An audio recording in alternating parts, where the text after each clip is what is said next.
Welcome to Progressive Soup. My name is David Stevenson. Tonight I'll be joined by Bob Perez, my co-host, and Gretchen Cosgrove, who's going to talk to us about, as you might have guessed, bats. Bats are very endangered in the state of Connecticut, and Gretchen has some very interesting things to tell us about bats, both positive in the sense of what they do, what their role is in nature, and talk about also the danger that they're in the state of Connecticut. First of all, Bob Perez, tell the audience a little bit about who you are and what brought you to the table tonight. Well, I'm a native Bronx boy who moved up to Danbury, Connecticut a few years ago. I worked for a telephone company, and communications was sort of something I like to deal with. And I got the opportunity to come to the Comcast arena and learn how to do certain things. And through that venue, I met a few people, including yourself, and boom, here I am. Excellent. Gretchen, who are you? Where'd you come from, and what brought you to where you are now? My name is Gretchen Cosgrove, and I've lived in Connecticut now for 18 and a half years. Originally born and raised in Newport, Rhode Island. The place that we live in, about 12 years ago, we noticed we had some bats literally in our belfry. They were in the eaves of our house, and we started watching them, and the colony grew and grew and grew until they outgrew that space, and we thought it was time to close it up to get them out of there. And we did, and they decided to take up residence in the vent of our attic. It's covered with a screen, so they just go under the slats, and they hang up onto the screen under there. And we've just been fascinated with them. I think they're adorable. I love the work that they do. So we just continue to watch them. And then we got involved with the DEP. Department of Environmental Protection, yeah. Correct. The Department of Environmental Protection. We got involved with them when we found out how endangered bats had become in the state of Connecticut. Not only the state of Connecticut, the whole country now. A little background on bats. Aren't bats just mice with wings? Absolutely not. Bats are more related to human beings and great apes than they are any other species on the planet. Biologically, genetically, really? Absolutely. They are the only known flying mammals. They have live babies. They nurse their babies. They teach their babies everything they need to do. They have hands. They have arms. And the webbing that you see between those hands and arms is just a very thin membrane that is what makes them capable of flying. But they are related to us. They are not rats. They are not rodents. They are, and if people would just stop and look at them, they are adorable little creatures. I think to most people they kind of are. I know that that some folks find them a little bit skeevish, the way that I guess you find mice and rats skeevish. But, you know, people love squirrels. Oh, my God. Everybody loves squirrels. Rocky the flying squirrel. That's right. But aren't squirrels just basically rats with fur on their tail? That's what I think. Rats are, related, I guess, to squirrels. But the bat issue, I think some of it relates to maybe the old horror movies where, you know, the vampire and the bat are closely related. Absolutely. So the Dracula. Dracula. Right. There are only 4 species of bats that actually drink blood, and they much prefer cow blood. They don't come after human beings. They live in, most of them, down in South America, and they are not, bats are, people think that they're destructive and they carry lots of disease, and it's not true. They are very, very clean animals. They take good care of themselves. They're clean. Their roosts are kept clean. And they're nothing like rats and rodents that run and urinate and all over the place. And talking off stage before the show, you mentioned that their cleanliness, their intense sense of cleanliness, might be part of what's caused their dilemma. We'll get to that later. But first of all, what do bats do for us? How do they benefit nature? How do they benefit people? Bats pollinate more at night than bees and birds do combined. Our agricultural, you can talk to our farmers, it has affected our farms and the pollination of our plants, and people will start to see these effects now that the bats are dying at such an alarming rate. Not only that, bats eat up to 1,200 bugs an hour. So imagine them flying around 8-9 hours a night, and how many mosquitoes and bugs they are consuming. I was going to say, watch out, mosquitoes. Here come the bats. Definitely, and with the mosquitoes now will come more West Nile virus and more spread of other diseases that are brought on by mosquitoes. Do they actually pollinate? You mentioned pollination. Do they actually pollinate fruit trees and flowers and things like that? Absolutely. Bats pollinate, like I said, more than bees and birds combined. Are they after the nighttime. same thing? They're after the same thing? Some are. Some are nectar. They're nectar. They're after some the nectar? like nectar. Some just, and when you see them flying at night, they're swooping in and catching the bugs that are all over the flowers. So they're naturally pollinating without even knowing it. But it's they do an amazing job for us. How many are in a cluster or colonies? They call them colonies. Okay. We had in our colony, now mind you, the screen is probably 2.5 feet. It's just a typical attic screen. Yeah. The biggest colony we've counted so far has been about 63 bats in this attic? colony, hanging on this screen. And what age? Can you tell what age they? Oh, absolutely. This year the DEP put a monitor in our attic to keep track of, just what the weather, humidity, what they liked about being there. So it's up in our attic, keeping all this data for them. And we have been lucky enough to take photos this year of them. We asked and they said, absolutely, if it bothers them, they'll let you know. They'll start screeching and hollering, or they'll fly away.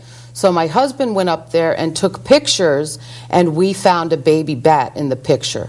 It was probably 3 inches big. Wow. It was attached to its mother because they are with mom. The first 3 weeks of their life, they never leave their mother. They're attached to her, and she teaches them everything. So we saw it in the picture, and it's like, my goodness, look, look, look. And sure enough, it was a baby. We only saw one baby this year. Our colony this year was at its top 11. From 63? Correct. When you first began? From last year. So that's a steep decline. Absolutely. Any change in the any of the humidity or any of the other conditions in your attic that might cause them, or is it just that fewer of them are coming home to roost there? Fewer of them are coming to roost because most of them are dead now. There are hibernating colonies that are 90 to 100% dead bats. They are gone. Do you find the dead ones on your property, or reports of bats being found in the neighborhood, or it's just they just disappear? No, they find them dead in the caves. Oh, it's okay. This white nose syndrome, which is the fungus that is killing them. It kills them, and they find them dead in the caves. They go into caves. In the South Berry caves, there was a population of about 3,000 bats 2 years ago. Last year, they counted 107. This year, they counted 47. Outrageous decline. Outrageous decline. I have to confess to being very naive about bats, and just to illustrate how naive I am about them, the only bat I've ever actually seen close up was in the Mark Twain Cave in Hannibal, Missouri. And yes, there is a Mark Twain Cave. There is a Hannibal, Missouri. Samuel Langhorne Clemens, who found his way to our town of Reading along the way on his way to Hartford, grew up there. He wrote his stories there about Tom Sawyer and Huck Finn. But there is a cave there. And I've been through the tour of that cave now actually twice. And one of the 2 times that we were there, and when you go there, you're seeing all these cave etchings and all these, because kids from 150, 200 years ago that knew about the cave would, as he illustrates in his stories, would go into the cave and etch their names into the caves, their initials. Things like Tom loves Becky are actually there. Graffiti. Exactly. Well, yeah, graffiti essentially, yeah. But, this is what kids do. Mm-hmm. But up on the ceiling of that cave, one time I looked up and I saw a bat, and everybody was just amazed that they actually saw a real bat in a real cave. It wasn't da-da-da-da-da-da-da-da. It wasn't any of that jazz. It was a real bat in a real cave. That's my only experience with bats. But go on about what else they do besides pollinating flowers and taking care of the mosquitoes? What else? What other ways do they serve society and nature? That's probably the biggest thing, is the consumption of bugs and the pollinating at night. You mentioned something about, before we went on, something about, how do I say it discreetly? Guano. Guano, thank you. Lots of farmers use bat guano. It's it's when we ever go on our roof, because we have a skylight right underneath where they go in and out. Yeah. They'll urinate and drop before they go in to sleep. To their home. So everything falls down onto our roof. And when the colony was big, we had to put a barrier up so it would push the guano over and around the skylight. Yeah. So, because it does accumulate quick. And then I would always put a mask on, because it's not something you want to breathe. Sure. So I would always put a mask on and then clean it up, and right in the garden it would go. It's definitely usable. It's very noticeable, and that's another thing. People see their guano, and it kind of looks like rat. Same thing, a little rat poops, but yeah, it definitely a difference. It's not eating terrible things. So they go before they come home. On the way back into the colony. Correct. They're leaving their droppings so as to keep their home clean. Correct. Interesting. Correct. And like you were saying, because they are such clean animals, that's how they still don't know why this fungus is killing the bats. Or where it originated. They know where it originated. They do. Okay. They know how it got here. They found it. A man actually taking pictures in a cave was the first one that noticed this little puff. It really looks like a little cotton ball on the tips of their nose. And he took pictures of it, and they know that a spelunker brought it back from Europe. Spelunker being a cave? A caver, people that like to climb around in caves. He must have had it on his equipment, came back, brought it into a cave in New York, up just north of Albany, New York, back in 2006. That's 5 years. And in 5 years, it has decimated the population of cave bats in the state of Connecticut. And now it is working its way around the country. Millions of bats have been found dead because of this fungus. So the bats have not been able to adapt in any way to not be susceptible to this fungus. It does not affect the bats in Europe, they have found, but our bats either cannot or their immune systems can't tolerate it. They just don't know. And it's across all species of bats that are inhabiting... Cave bats. Cave bats. Bats that hibernate. Okay. It makes me think a little bit of what do travelers refer to? Montezuma's Revenge. You take a trip somewhere else, and the water's a little different. It's got a little bit different bacteria in it. And because of that, and you're not used to that bacteria, you have the symptoms that you get from Montezuma's Revenge. It sounds sort of like this is what bats are going through. They're exposed to something that they're not normally accustomed to, and their bodies can't react to it. They can't fight off the fungus in any way, and so they consequently die.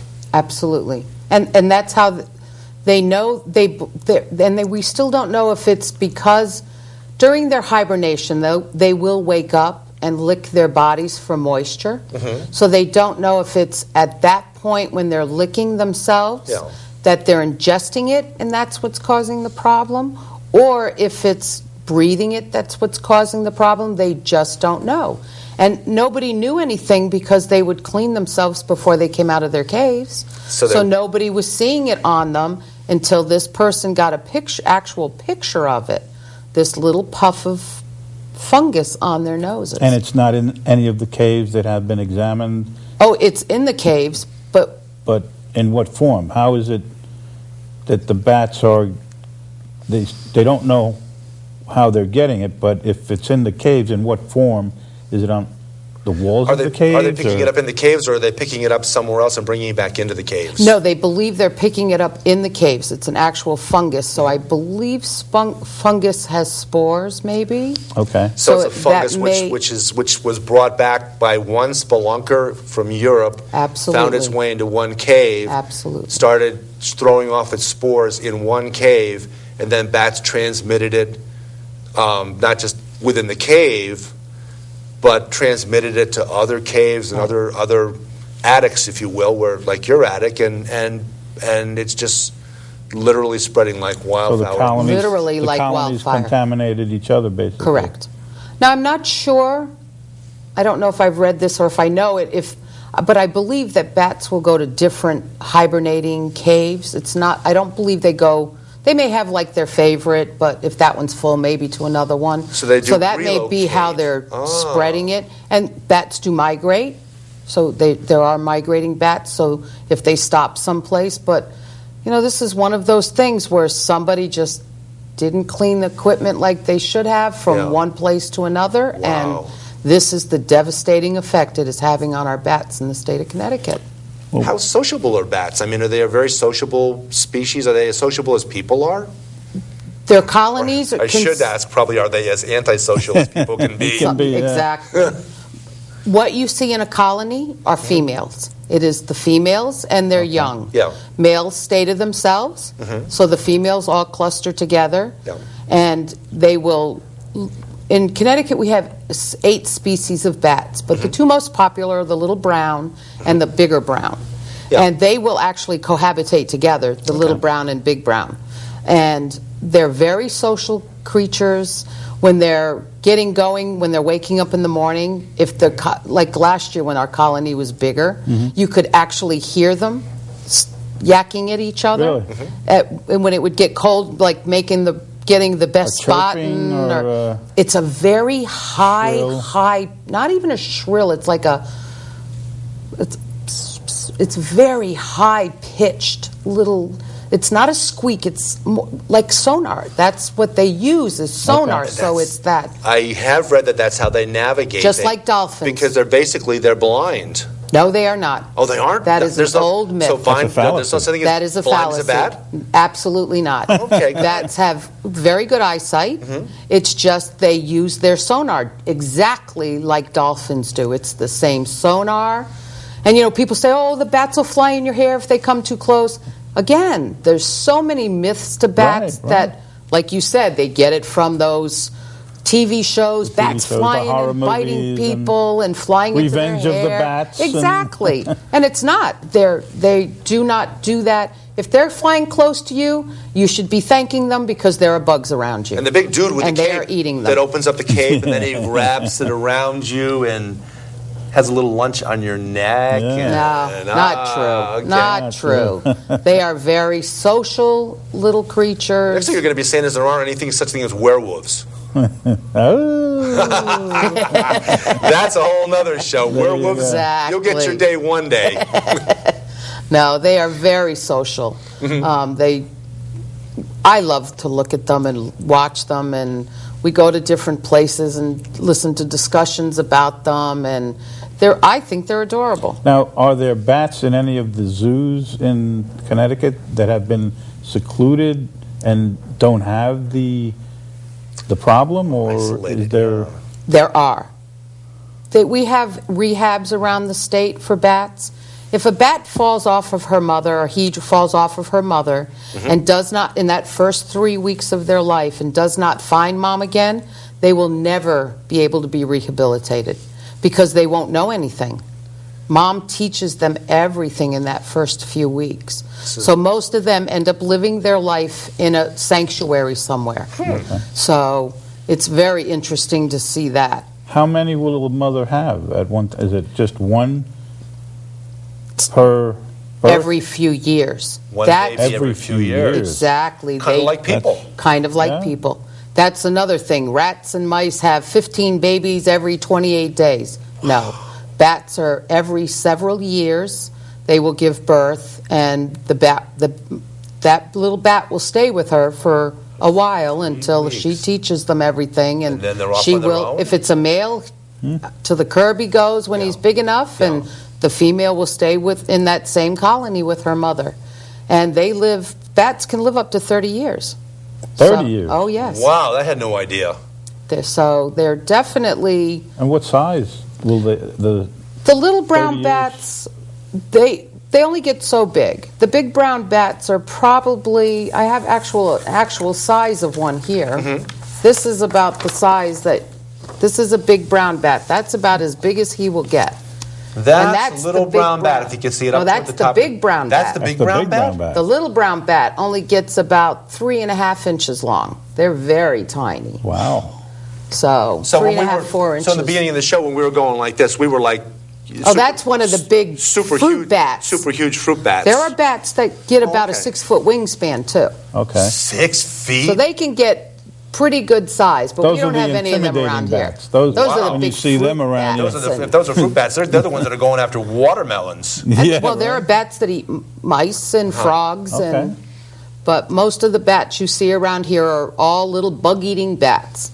They're not going to come after you, and they're not looking for a big turkey dinner or anything. Now I'm going to break in because I want to make note of the fact we've got a beautiful, beautiful cornucopia on the table, and I'm going to let Gretchen tell us where that cornucopia came from and who designed it, and a very worthy group of young ladies that designed these just the other evening.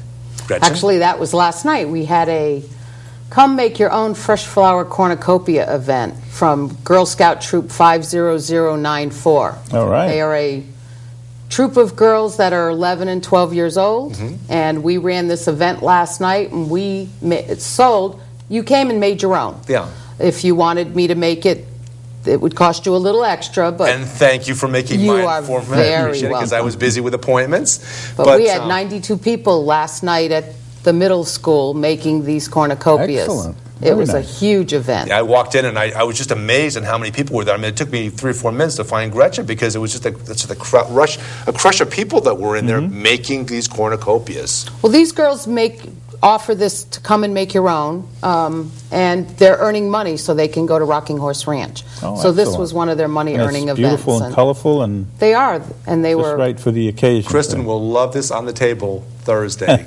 It's going right home after the show. They're very nice. The young ladies have had a good time making them, and we had a very good turnout. We sell it out every year, so it's a big event for them. I'll attest to that. The place was rocking. It was just filled with adults and kids. They do a good job. Bethel's Girl Scouts are the best anyway, so they rock. That's coming from somebody from Bethel, but we'll let you get by with that one. And that troop number again was 50094.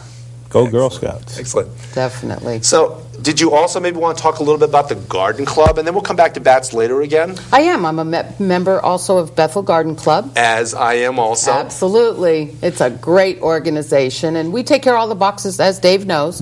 Downtown, we take care of all the window boxes, and we just went and put all the greens in them, getting ready for Friday nights, tree lighting festival. Tree lighting Friday, I think noon until... And everybody's certainly invited to come downtown to Bethel, noon to 5 on Friday. Of course, the show will air after this, but think about this for next Friday, next day after Thanksgiving next year. Mark your calendars now for next year. Is that going to be at the P.T. Barnum Square? P.T. Barnum Square. They light the tree. Some chap in a big fluffy red costume comes around and throws candy to the kids, and it's fun. Singing, and it's a great event. Soup. People are handing out soup on the sidewalk to people. Absolutely. Wonderful, wonderful. And all the great shops in downtown Bethel. It is. They have some wonderful shops, and we try to do our part on the Garden Club to make sure everything looks nice. And that's how I ended up coming tonight to talk. We happened to start talking about bats at our meeting the other day again. Colleen Plimpton was asking me about it because she wanted to do an article on them because, again, I had mentioned about the bats and if anybody had seen them, because the DEP has us do a count, an emergence count, to find out if there are, and we have, of all the colonies, there are only 11 active colonies in this area right now, and we were lucky enough to have one of them. Colleen Plimpton, a great friend of Progressive Soup, been on the show a number of times talking about her book, Mentors in the Garden of Life, coming on because she was at the original Woodstock and wrote an article for a book about that. And also a great member of the Garden Club, writes an article regularly for the Danbury News Times.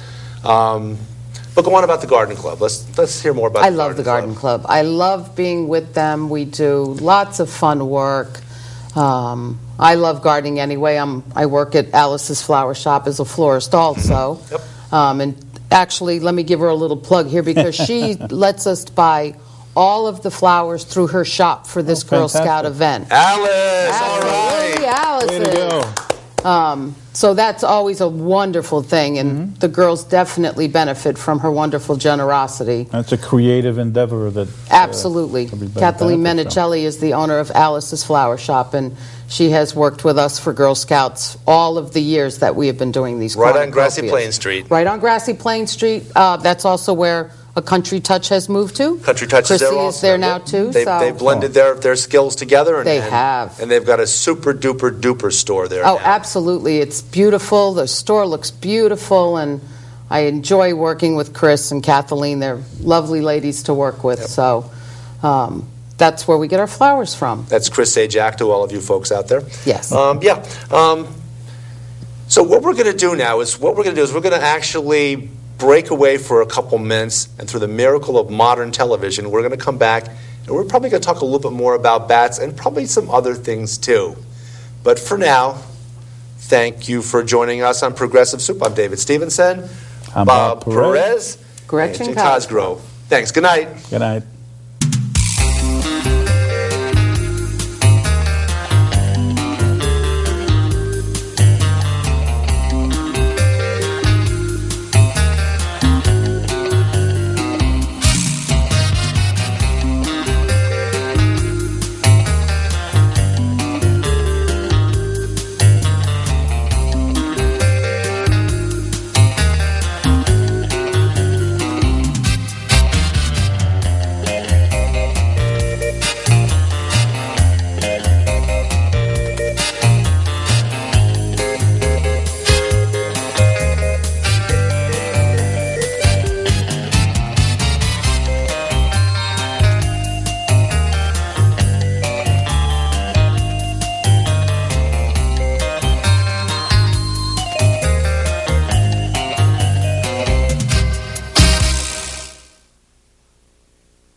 Here's some of the great shows you can see on Channel 23.